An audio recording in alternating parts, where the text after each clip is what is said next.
It is pointless to resist. Take it easy.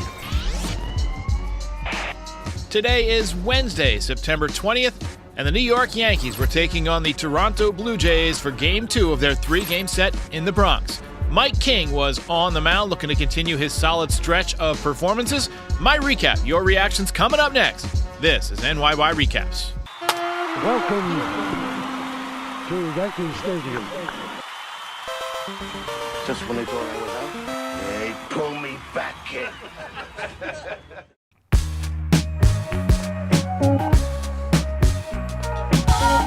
Welcome back, everybody. Final day of summer. Excellent outing from Michael King tonight. Career best 13 strikeouts. Great command, but the Yankees could not do anything with Kevin Gausman or the Jays bullpen. First career home run for Austin Wells. I'm sure we'll talk about it a little bit, but first, I need to introduce my friend and fellow podcaster, Mr. Patrick Hennessy. I love the sound of Derek. Every time I come on the show, there's always like music and sound effects. I'm so here for it. I'm happy to be back. It's been a minute since we did one of these catch-ups. Last day of summer, that's a big deal. So I threw on my little summer shirt because, we're approaching fall, the season where the Yankees are usually in the postseason. Not getting that this year, but yeah, I'm excited to talk some Yankees baseball tonight. I gotta say, you're giving me Carlos Rodon vibes with the mustache and the open shirt. Man, all you need is just like a little bit more chest bush. That's what you need. And then I gotta grow it out a little. Yeah. So, all right, how you doing, my man? We have not talked much this year. I know you've been dialed in. You're part of the Yankees Avenue show. We haven't talked since, a few months ago when the Yankees were still kind of in it. So, how you feeling? Yeah, I think I'm way past the point of being upset, right? It's kind of, we've known our fate for quite a few weeks now, so it's kind of just watching just to watch. And I can admit that I haven't watched every single game, right? Usually, especially towards the end of the season, I'm locked in at this point, getting ready for the postseason. But I also can't blame people for not watching at this point, right? What is there to watch for? Obviously, you want to watch Garrett Cole starts. That's really what I'm here for at this point. But Dominguez, out. No reason to watch him. Sure, if you want to watch Judge at bats, cool. But nothing about this Yankees team right now towards this end of the season is entertaining. And there's zero ambition for me to want to dedicate time to watch them. Yeah, it feels like the ship has sunk and we're kind of floating around in the freezing cold water looking for a door to cling onto. But we know the end is coming soon. You mentioned Dominguez. We haven't talked since Dominguez debuted or since he went down with his injury. What were your impressions of him? I've been a big Dominguez guy for a long time, but what were you and Dan's thoughts? Yeah, no. So obviously before the season started, I don't want to say I was big on trading him, but I was definitely open to trading him, right? Just because my thought logic was, especially for a guy like Brian Reynolds, if Dominguez turns into what Brian Reynolds currently is, that's a W. So I still don't think, looking back on that was a bad take, but I'm disappointed that we're not going to get to see Dominguez start the season next year in the outfield. Yeah. And we probably won't see him until, if my math is correct, June, July-ish? So that's when they think he'll be back to full baseball readiness, but I kind of have this little thought that they're not going to just stick him right in center field. I mean, he barely made the major leagues, right? Yeah. They're going to send him down to Triple. They're going to option him back to AAA as soon as his rehab is done, and they're going to let him get hot. And then when he gets hot again, that's when you'll see. And that might not be for another few weeks after he's back and healthy.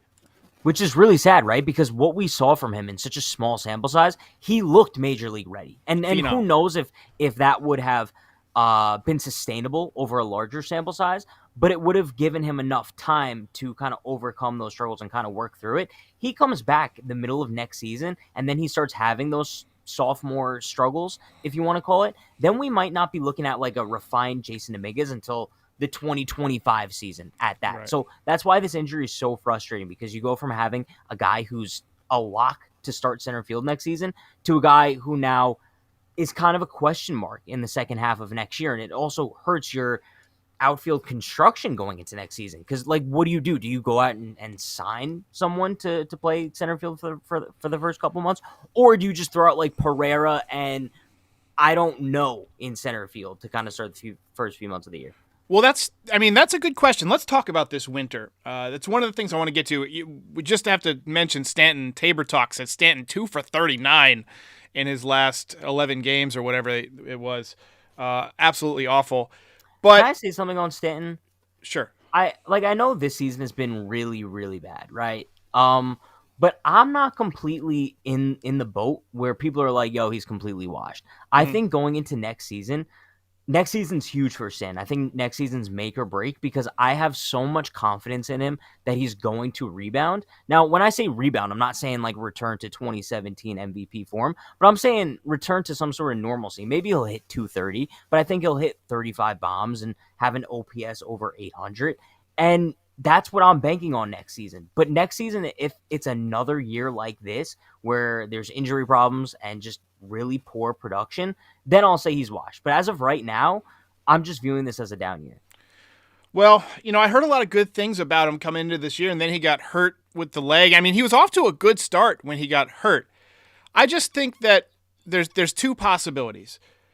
And one is vanishingly small, and one of them seems pretty probable. The one that's vanishingly small is the one you suggested, that he bounces back and is completely healthy and has a massive season. The one that seems more probable to me is he'll come into camp, and he'll have a good camp, and he'll start off nice again, and he'll get hurt, because that's what's happened every year, and I have no reason to believe that he won't, other than the fact that he is barely jogging now. Like, he is slower than a snail on vacation. He is so slow. And look, I'm not going to kill him for it, because if that's the only way you can stay in the lineup, then that's what you got to do. But you got to hit better than 190 or whatever he's doing right now. Maybe next year he gets off to a good start, rides some momentum, maybe he works with Sean Casey in the winter. I don't know. I'm prepared to give Giancarlo Stanton a little bit of leash next year, because he still does hit the ball very hard, and we still got him signed for 4 years. I don't think they're going to cut him, and nobody's going to trade for him. But if it's June and he's hitting 185, I'm done. No, I think that's fair, but that's just not what I'm expecting next season. If it happens, it happens, but I don't think it will happen. Yeah.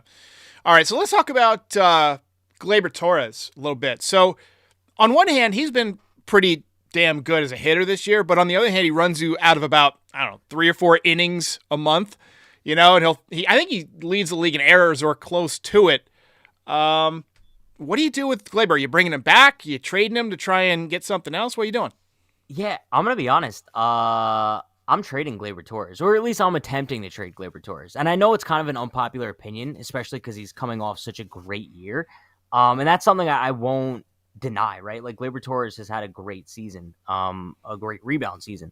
But something about him, like, I just can't find myself rooting for the dude. Like, and it's so frustrating, because it's like every time I start to be like, yo, I'm gonna give Gleyber Torres some props, he'll do something dumb on the base paths, or he'll do something dumb defensively. And the issue is that I don't think the lapses are as a result of a lack of skill, which I'm fine with, because if you're just not good enough, you're not good enough. But I think the errors mentally on the base paths and defensively from Gleyber, it just comes from like a lack of effort a little bit. And I hate to say that about guys, but like when you look at some of these base running miscues, it's kind of just like, bro, like, what's going on in your mind? Or some of the defensive miscues, it's like, it feels, I hate to use the word lazy, but it just feels like a little lackadaisical, Yeah.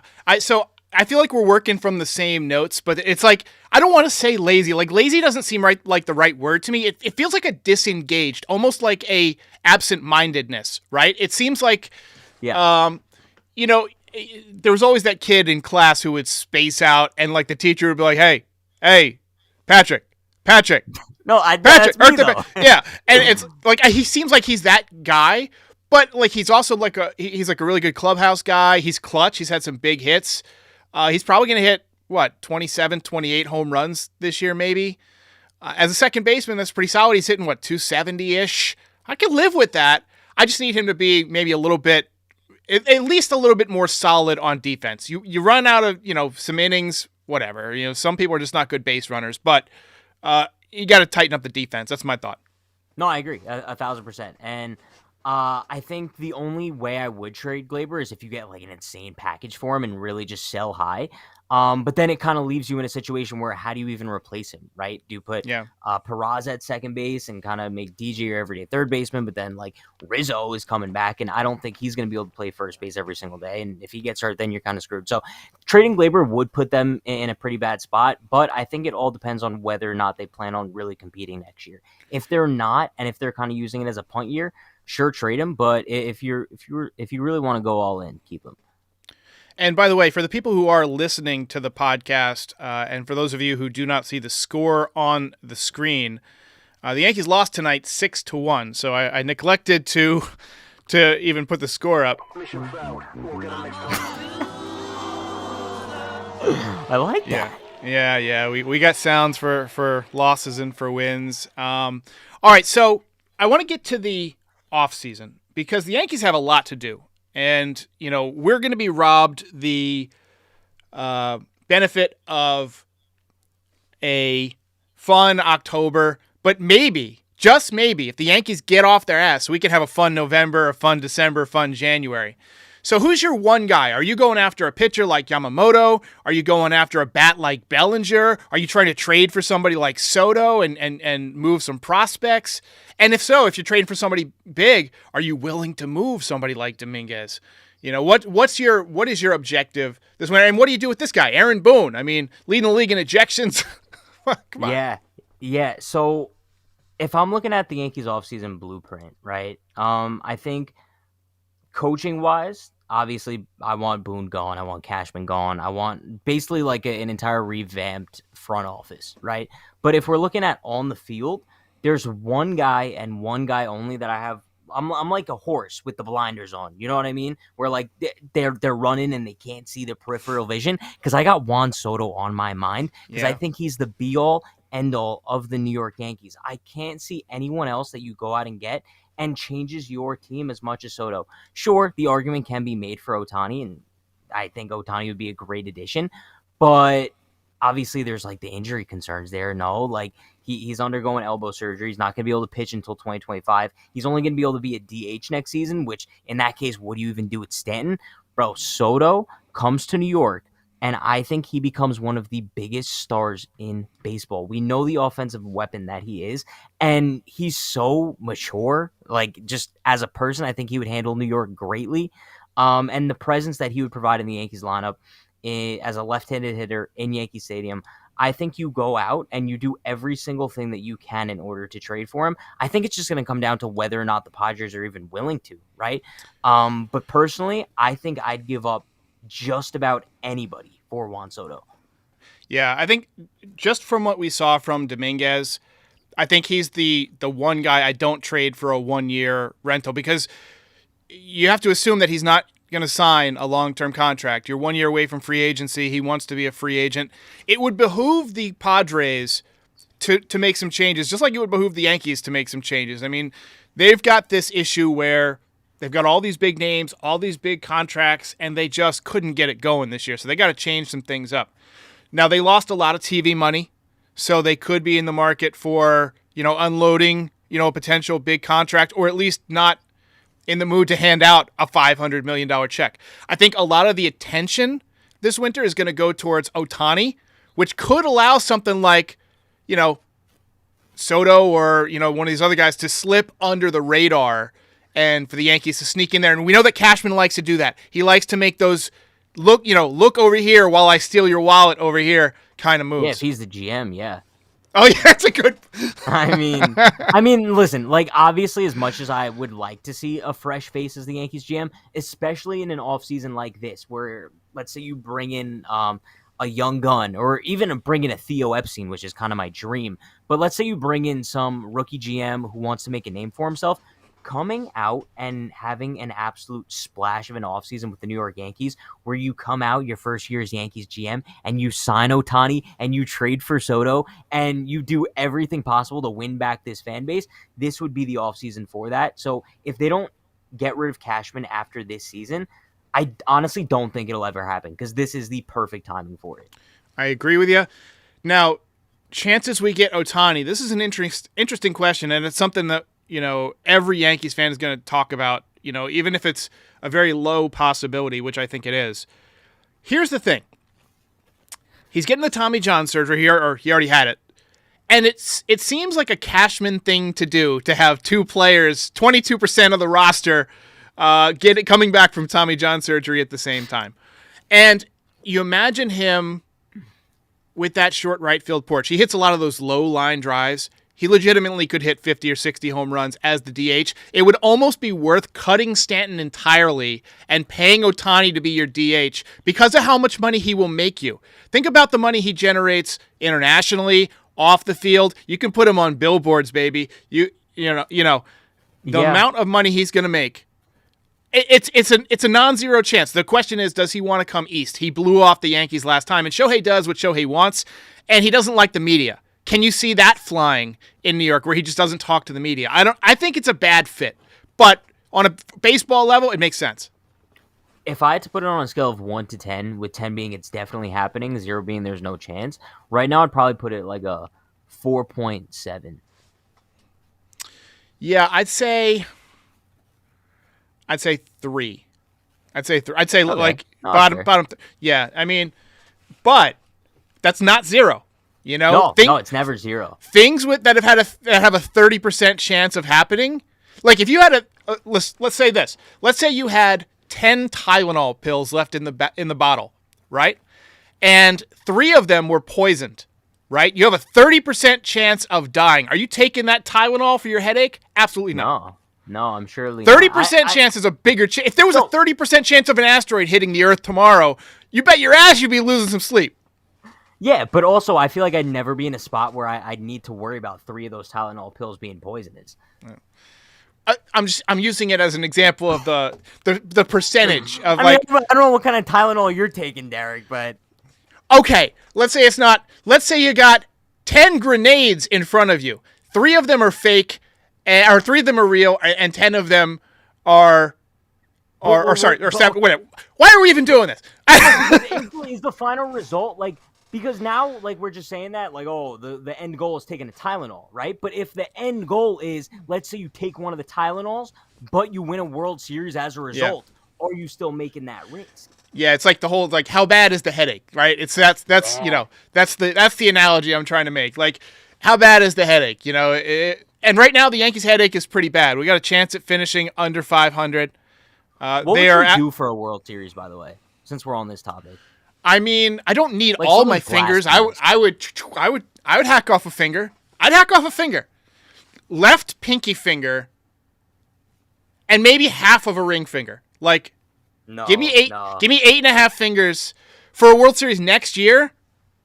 I wouldn't do it. Throw in Dominguez winning MVP and I'll give you 3 fingers. I love the Yankees, don't get me wrong, but I'm keeping all my fingers. I think I would get a tattoo of Judge's face on my back or something. I would do that. Well, here's what I'm trying to factor in is the amount of money I'm going to make if they win the World Series. We might get to be on the World Series DVD video. That's worth a couple of fingers. I guess. No, I wouldn't say a couple. Maybe it's worth. No. I feel like you're undervaluing how important your fingers are. I mean, they're kind of crucial to everyday life. Left hand. I mean, I don't really use. No, I don't know. Sorry. Game Time. For when you do not want to stress for your last-minute tickets, download the Game Time app. NYY Recaps sponsored by Game Time, #1 app for last-minute tickets. All sorts of events, baseball, football. I got tickets for Friday night's game. Pat's going to be there. Pat! We'll both be there. We got to get a picture. We got to get a little interview. I'm going to do a little vlog with Pat. It's going to be great. Use the code NYY Recap for $20 off your first purchase. And look, get the best app for last-minute tickets guaranteed. I suck at reading that ad live. I think it's good. I think that was good. It's all right. I hope they're happy. I hope so too, because I need that check, baby. I need that check. Because the Yankees are gonna make us go home early. We're gonna be done early. Well, can I tell you what? So even though we're not gonna have Yankees postseason this year, a lot of people are really mad at me about this. I'm gonna be rooting for the Phillies this year in the postseason, and I'm going far enough as to even go to Citizens Bank Park and Look, witness a couple postseason games. First of all, I watch every Bryce Harper at bat that I have the opportunity to. If I'm flipping through the channels, and I don't know if anybody still flips through the channels, but I still do, where I flip literally with a remote up, up, up. I put it on the lowest baseball channel of the package, like 720 or whatever, and just click, click, click. And if Harper's up, I stop and watch it. But look, there's nothing. I saw somebody was angry that you're watching the Phillies. Look, the Yankees are out of it. Dan is livid with me because of Really? Well, look, I mean, there is such a thing as being a baseball fan. There's nothing wrong with, like, look, they have an exciting ballpark. They're near where you live. Look, I wouldn't buy a Phillies hat, but I'd go to a Phillies game. No, same. I think it's going to be a blast. We'll see. Patrick Hennessy. When are you going to start doing podcasts on the regular again, man, on your channel? I don't know, man. A lot of people keep I think I just have to determine what I want to do with it. I was thinking about just maybe doing like a normal podcast or live stream on there, like not Yankees related, not baseball related. I don't know, but as of right now, I'm kind of just chilling. We got the Yankees Avenue show. We got some other stuff going on too. So we'll see where life takes us in the offseason, though. You never know. Yeah. Look, what you guys do Derek, I will say, like, going back to 2021, where we were like both streaming every day, like pre-games, post-games, watch parties. I look back at the 2021 season, like all the content sometimes, it's like, it was such a fun year, bro. Dude, so that was the first time that I was doing like live show after every game, and I mean, I did some in 2020, but I did some like a lot of pre-recorded stuff too. 21 was the first year that it was all like live podcast. Like that was the beginning of the podcast version of this channel. And I mean, you were a big part of it. We had a ton of laughs. We talked a lot about aliens. It was fun, like talking about guys like Wells and Dominguez, and now they're here, right? So got to get you on more often. And I think the Yankees will be better next year. I think they know they can't let this stand. And I'll just give you a quick analogy. A couple of months ago, I spilled coffee on my computer, right? And I thought that I had the protection. I thought that I had like the Apple Care or whatever, where you take it in, you pay $50 and they repair it. I didn't. Because I built it myself online and I forgot to click that like box, like I want Apple Care or whatever. So I was screwed. It was going to cost like $2,000 to fix it. And I was just like, oh, it's going to be like 6 weeks and I needed a computer. So I just manned up and bought like a new version of it. I just bought the same computer, but newer. I said, look, I'm going to buy my way out of this problem. Hal Steinbrenner has got to do that. You can't try and fit like pieces that don't, match what this team needs. We don't need any more, Willie Calhouns or Jake Bauers. Let's get some baseball players. Let's do what Daddy would have done for once. Let's break out the wallet. I know there's not a checkbook anymore. Let's break out the direct deposits. Address them to Yoshinobu Yamamoto, Cody Bellinger, maybe a little Josh Hader, maybe a little Heimer Candelario. Hader's free agent? Oh, yeah. Interesting. He's a free agent. So I like that. You can buy your way out of this problem with the young guys we got coming up. Austin Wells, good swings tonight. He's shown some power to all fields. I think he's going to be a decent catcher. Dominguez, when he gets back in, let's say August, let's say late July, early August, you got a 21-year-old starting center fielder for the next decade. Yeah. Peraza's shown me a lot of good stuff on defense. Jury's out on whether or not he's going to be a major league hitter. I think Volpe's going to have a better year next year. He's shown some good things, and year of adjustments, he'll do fine. So the future is not just like the starting rotation is a little bleak, but like the emergence of King and him kind of being in the rotation next year and what he's shown as a starter makes me excited. So I mean, maybe the starting rotation isn't a total loss going into next year. Yeah, King. I mean, I think you can count on King being in the rotation the way he's throwing the ball. I mean, you look at the top three now. You got Cole, Rodon, and King.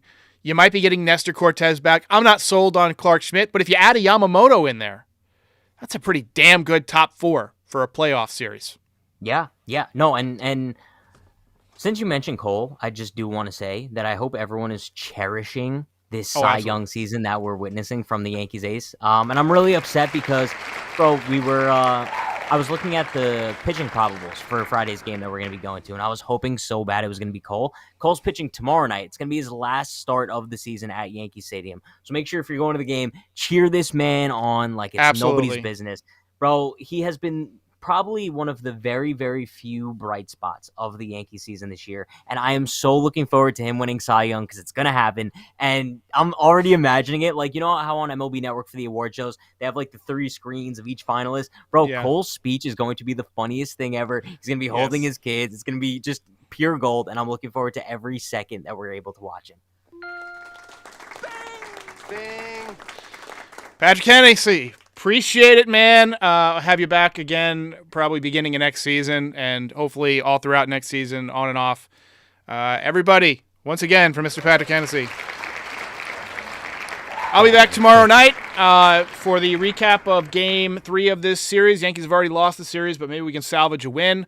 And then Friday and Saturday, I will be on the road at Yankee Stadium with Pat, so maybe you'll see us, say hi. Pat, I think you've been doing too many drugs tonight. You look, you got that, just that, what's Willie Nelson look to your face tonight. It's Snoop Dogg. Willie Nelson? Essence. Snoop Dogg's probably more your generation of pothead, but you got that. Yeah, I don't smoke, actually. How many edibles did you take tonight? I don't do that either. Just all right, out there. Just high on life. Pure black coffee. There you go. There you go. All right, guys. We'll see you next time.